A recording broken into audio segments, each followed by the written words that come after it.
Sup Shredders, my name is Logan aka Spiderhands and welcome to an SP Patrons video. Today they're making for Andreas as part of their custom monthly music review. And if we switch over to here, we have ourselves a track from an act named JAMBINAI featuring Suija, titled From the Place Being Erased. So we're going to listen through this track from start till finish and we're going to hear what we think. Let's go.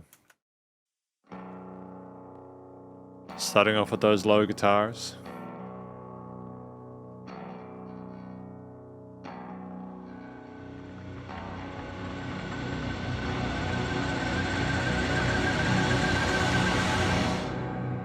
Fantastic dynamic range.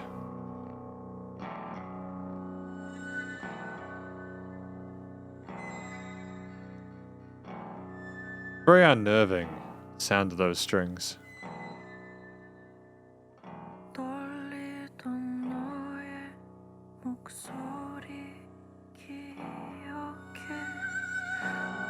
Is that a Suona or something like that?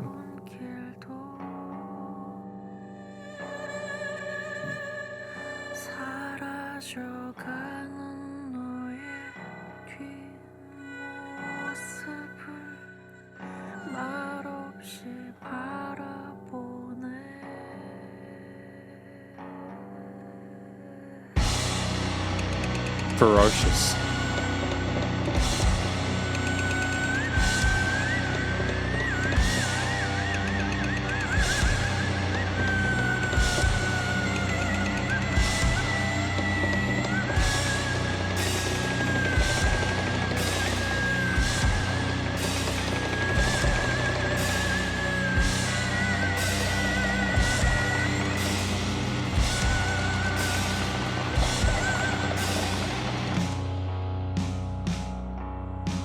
Great time with the brushes though.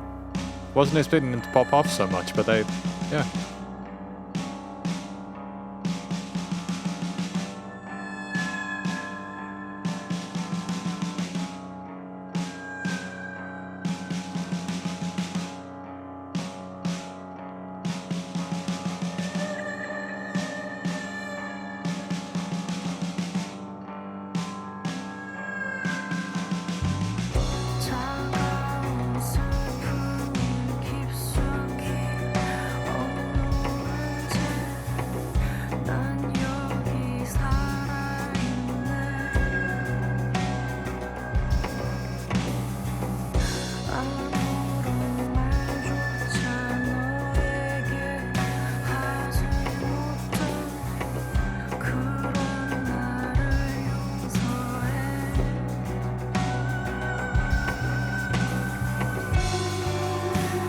Charming with the higher chorus guitars.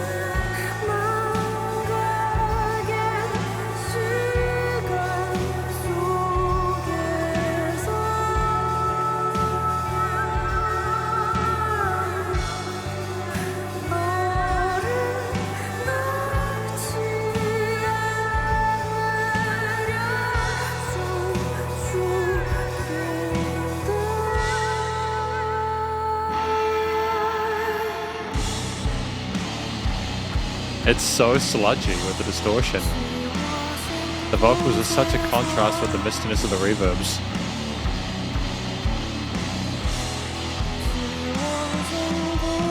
Great tension with those chromatics.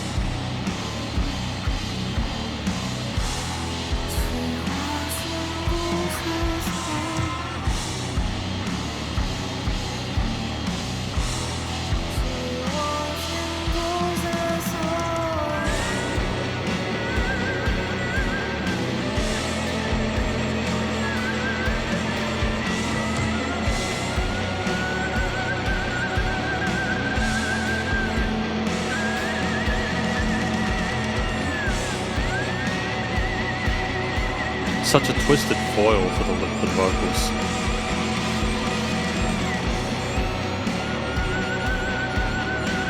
Great use of depth in the stereo field. And the lights go out. But we're not quite done.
Is that it? Su Wung Junga. Oh, Sun Woo Junga. From the place been erased. Beautiful video. I will give them that. It's a beautiful video. Not often you get that kind of production value nowadays. Just how incredibly beautiful it was with the galaxies and all the beautiful purples and blues and stuff that we saw in that midsection of the video where we were talking about on the depth of oblivion, you know? I think I understand what the track is about, but I'm not quite sure, but we're going to do our best. You know, we're going to do our best. I assume this was Korean, given a lot of, I think all the names in here are Korean if I'm not mistaken. I could be wrong. Feel free to let me know in the comments, but I haven't really listened to much Korean kind of post-rock, kind of sludge metal before, but I dig it. Because this is my review and my conclusion of this track from JAMBINAI, featuring Asun Woo Junga on vocals. This track is titled From the Place Been Erased. What do I think this track is about? I think this track is about someone watching another on the end of their rope, on the end of their tether, inches away from destruction, really just trying to figure out how to save them, being apologetic for not being able to save them. It's really just watching someone maybe destroy themselves or the world destroy them. That's my interpretation from this track. It could be literal, it could be figurative, I'm not quite sure. I am appreciative for the fact that they had subtitles within the video itself. As someone who does not understand the language, I would still like to enjoy the benefit of being able to read it, the tale, and I thought the translations were good. I don't really have any complaints about the story. I think that as a bigger philosophical concept, it was handled very passionately and maturely. So I think on top of that, we have a situation where the vocalist was just really solid. They sung in a very soulful way with a great sense of dynamic range and awareness of the instruments around them. And they chose really interesting melodic passages there that highlighted both the luxurious nature of the inner harmonies within the track, but also their own ability as a performer. I think they showed a sense of fragility there, vulnerability, but also a sense of acceptance of the crappy nature of this situation where you're watching someone again destroy themselves or the world do this to them. I think ultimately it was really well handled. I think they were the right singer for the job. They were very impactful with their delivery and approach, and they weren't there the entire time as well, so you could tell it wasn't an ego project. Despite this being a collaboration, they were featured but not the entire main event. And I think that the song would have been just as good without them, but at the same time that were kind of like the icing on the cake, which is how I think singing should be. The music should tell you the story without you needing to be spoon-fed it to an extent. It needs to be things are better when there's more, if that makes sense. Great, head and chest voice, vocal technique there. I liked how they were a more sensible foil to the zaniness going on with the suono or string parts there, and ultimately it was just a really interesting track, not just from the vocal perspective and the story tale that was going on there. It was also the state of the track itself, the way it was composed. It was, as I understand it, through composed. There wasn't a verse-chorus structure to it. We had several sections where I think the first part was the build-up, getting closer to that implosion, where the middle of the bell curve in the track, the part B, was the big climax of everything kind of coming to a head, and then the end part with the whoa, those really somber, sad melodies that were sung and performed there by other instruments, whether in the center or the side of the stereo field. That was obviously the outro there, the part 3, the act 3. There were 3 acts within this. I think that it was very good use of the 5 minutes 48 there. There was no filler. It took you through, swept you through. There was a lot of variation within the performance itself, not only from the perspective of the guitar playing, I suppose because I'm a guitarist, that's the first thing that comes to mind, but it's also the unusual concepts like the bass guitar obviously being, what do I want to start with? I think that obviously the vocals were a focal point. I'll just do the instruments in the way that feels natural to me. I think the guitars were wonderful with their those clean parts they played there, whether they were finger-picked arpeggios or intervals, or the really sassy, distorted low tune parts. I mean, we had the low guitars at the intro, the low clean strings there, an ominous kind of grit to it. It did kind of give a sense of foreboding, foreshadowing what was to come. The bass line, when it appeared there, was either providing some sense of mobility forward at a gentle pace like in the outro of the track, or rolling with the root notes of the chord progression such as in the other heavier sections, or simply they were highlighting other parts of the notes of the key signature that we wanted to sort of really kind of sink our teeth into. The drums with lots of different grooves on the hi-hat cymbals, as well as having the big crash kick snare combos in the heavier sections there, and lots of variation with the fills there, but never overstepping, overplaying, and pocketing in a way which was productive.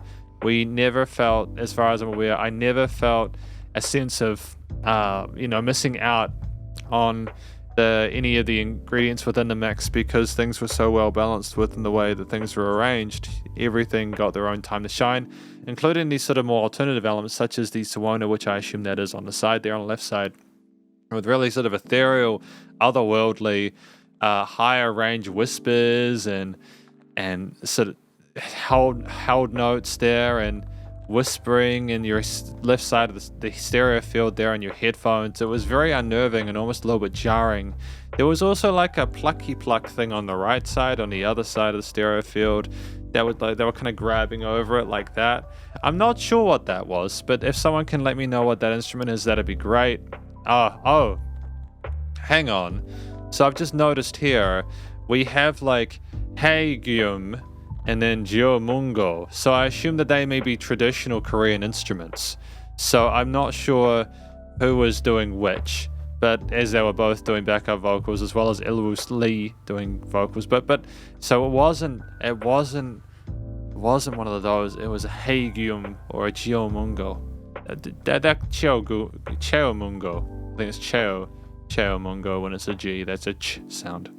But anyways, moving on. They were cool tones, and I never felt lacking in diversity within the tones and textures within the piece. There was a lot to appreciate there. Lots of intricacy with instruments taking turns, not playing at the same time, or coming together in the big heavier parts, especially before that final sort of quieter section where things came down, as if it was the aftermath of it, us absorbing it. And ultimately it was very pleasurable. The themes themselves, whether it was the clean parts with the reverb tails, especially with lots of reverb soaked in those vocals in the middle section there, or maybe in the outro section as well, there was still a sense of relative emptiness, like you were in space floating about. The parts where there were the distorted guitars and the heavier drops, they were very claustrophobic in comparison. Things were being pushed in the limiting part of the master chain there. It was very loud and bombastic and raucous. And there were nice dynamic contrasts between. We had phenomenal control over the dynamic range of this piece, and again, the theme just sounded almost like we were missing something or had already lost something before we got there, and the end was just the mourning of that loss. You know what I mean? Hopefully that makes sense. So I think that when you listen to the story and the vocals and the instruments and that feeling there with the musical theme, it's all connected. I think finally the studio recording, mixing and mastering was sensational. I'm very happy with the quality of it. When I listen to this, I think, okay, what could they have done better in that regard? And I don't think they could have done better. I think that everything was recorded the way it needed to be. They got a great take there. If there were effects changes added, they were additive. They weren't there to simply make it acceptable. Things were a wonderful journey in regards to the effects change, as well as everything else. Things were nicely handled in the frequency spectrum with no resonant frequencies there. Things were nice and wide in the stereo field with different instruments such as the Haegeum on one side and the Cheomungo on the other. I thought things were nicely balanced. There were lots of little interspersed intricacies there to pay attention to along the way. It was live-like, it sounded like it was a live take. The instruments were just played well, as well as the vocals being handled well as well. And I think it was nice to know without pumping, so the compression limiting was handled excellently. It sounded commercial grade. I mean, this is effectively my review of this track from JAMBINAI featuring Sun Woo Junga. that was titled From the Place Been Erased, and hopefully you enjoyed it. If you did, please go show them some love via their various social medias and their YouTube page, and stay cool and stay safe, and please remember to support your local musicians and artists at this point in time, as either help more than ever with all the crazy stuff going on in the world, and I will catch you in the next CC Patrons video. Spiderhands Out.